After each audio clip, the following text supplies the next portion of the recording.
இன்றைக்கி நம்ம முருங்கைக்கீரை சட்னி செய்கிறது எப்படின்னு பார்க்கலாம் வாங்க. கடாயில் கொஞ்சமாக எண்ணெய் ஊற்றிக்குங்க.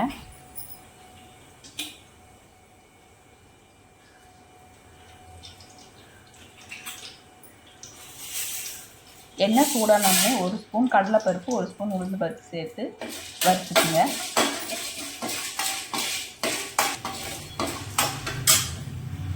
அது கூடவே 20 சின்ன வெங்காயம் 6 பூண்டு சேர்த்து வதக்கிங்க.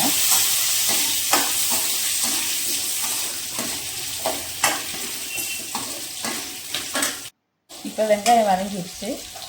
அது கூட 1 டேபிள் ஸ்பூன் மல்லி சேர்த்துக்குங்க. 1 ஸ்பூன் சீரகம் சேர்த்துக்குங்க.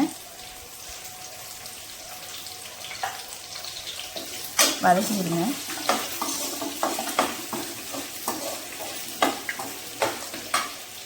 ரெண்டு கைப்பிடி முருங்கைத்தலை க்ளீன் பண்ணி வச்சுக்குவேன், அதையும் சேர்த்து வதக்கிங்க.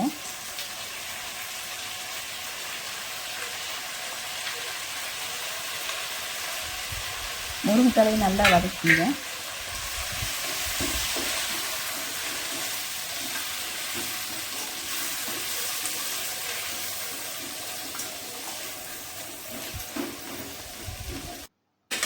முருங்கைத்தலை வதங்கிடுச்சு.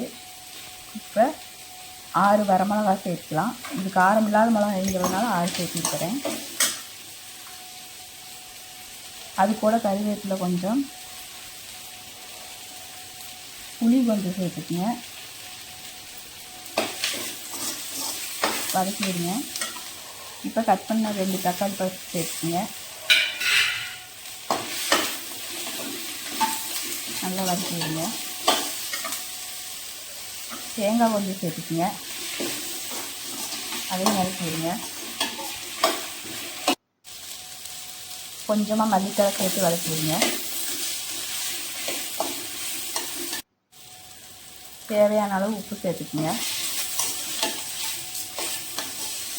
இப்போ எல்லாம் சேர்த்து வதக்கி விடுங்க. வதங்கிடுச்சு. ஆற வச்சு மிக்ஸி ஜாரில் சேர்த்து அரைச்சிக்குங்க.